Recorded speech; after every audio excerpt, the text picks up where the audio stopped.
A journalist for Rolling Stone, David Peisner, did an interview with Kid Rock that very quickly and I guess predictably went off the rails. I want to read you some of the transcript of this interview. Bear in mind for the purpose of the transcript that while he is known as Kid Rock, that isn't actually the name he was born with. It's Bob Ritchie is his actual name. And so, okay, they're talking to Kid Rock about some of what Trump uses in terms of political rhetoric, the way that he dehumanizes migrants and things like that. So the interviewer, this is David Peisner, says, when Trump gets up and talks about immigrants as rapists and animals, that creates an environment where the guy who came across the border running from violence or trying to support his family is now treated like blank. To which Kid Rock says, so with that thinking, you'd say gangsta rap is contributing to all these young black men shooting each other and going to jail. And the interviewer says, how are those things equivalent? And I don't know. That is such a strange thing. Now, bear in mind to potentially explain his thinking. They're drinking throughout this. The interviewer a little, and Kid Rock about as much as you'd expect. He's drinking and drinking as the interview goes on for literally hours. That is not an excuse for the insane things he says, but it might help to explain it a little bit.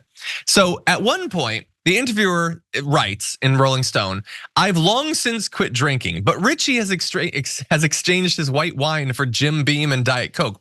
He proceeds to drain at least 3 or 4 of them in pretty quick succession. He's sitting in a dark leather chair shouting at me about something or other when he reaches behind the seat, pulls out a black handgun and waves it around to make some sort of point.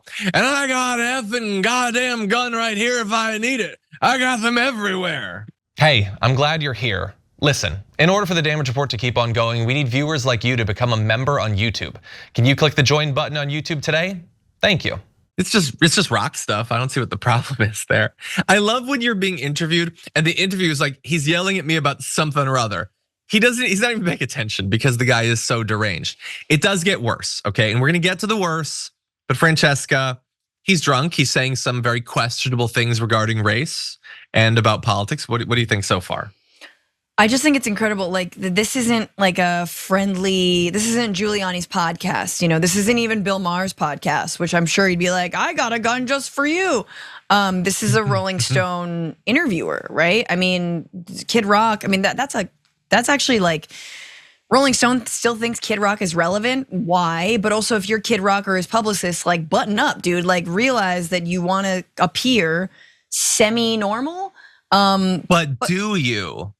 We will get to that. Do you want to? Okay, very briefly, I'm gonna throw out some more craziness and then we'll continue to discuss. Okay, so interviewer says, we start talking about American history, as you do with Kid Rock. And he rightfully brings up slavery and the genocide of Native Americans as stains on that history. Good, I'm glad he acknowledges those and says that they're stains. I ask him if he worries that in the modern day, he might be on the wrong side of history. To which he says, no, it was the Republicans that freed the effing slaves. Yes, but the Republicans were the progressive party back then, which is totally true and pointless to point out. They don't understand how history works or how realignments work. And so Kid Rock says, I know where you're going with this and I'll tell you why I don't. Because Trick, the hardest hitting N-word in Detroit, except he didn't say N-word, was like, dog, you had that S right. We need Trump. I'll call him right effing now. He dials his phone, but Christian Mathis, the pioneering underground Detroit rapper who goes by Trick, doesn't pick up. Ritchie turns back to me. I'm telling you, these dogs are calling me like, yo, N-word, except he doesn't say N-word. You had that one right. And to be clear, although it would be bad enough, this is not the only times that he drops the N-word during the interview, according to the interviewer. It'd be easy to label this as the rantings of a drunk racist, but as with everything that Ritchie does, it's hard to know how calculated it all is. Is he just trying to get a reaction? Is he begging to be pilloried when the story comes out so he can launch into a very public tirade against cancel culture? Is this all just a play for more attention? Would any of that make it less essy?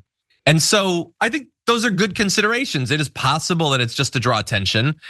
I don't know, it kind of feels like once he does it to draw attention, it still should be pointed out that one of their most popular celebrities is shouting the N-word at interviewers from Rolling Stone. So what do you think about that theory? How hard was the R? I think we need to know that. Like how is he, you know what I'm saying? Like, well, the Rolling Stone wrote the R. They put the dashes. They wrote the R. Like, this isn't like a him I mean, obviously he's not a rap artist, he's not a hip hop artist, so like, why wouldn't be a hard R? He's also racist. But I love that I love how racist can be like, let me call a black and show you how they love Trump as well. And they call me the N-word too. And everyone exchanges N-words. And this is a cool N-word.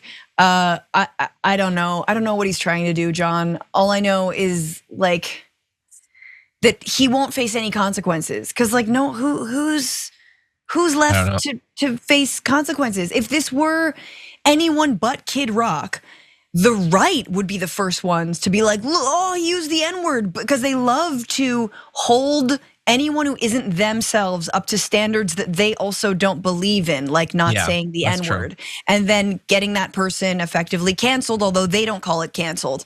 But I'm just like, anyone who knows Kid Rock would expect this from him. Anyone who likes Kid Rock still would be fine with this. It's probably not gonna be much of a problem for him. Yeah. The final thing I will say is I love that like all of the people, the white men, I should say, white men who are obsessed with whether they can say the N-word or not tend to be the sort of people that have very small vocabularies. And I feel like they could easily branch out into learning other words if they're so desperate to expand that vocabulary. They put all of that attention that could go into expanding their linguistic horizons just on this one holy grail of words.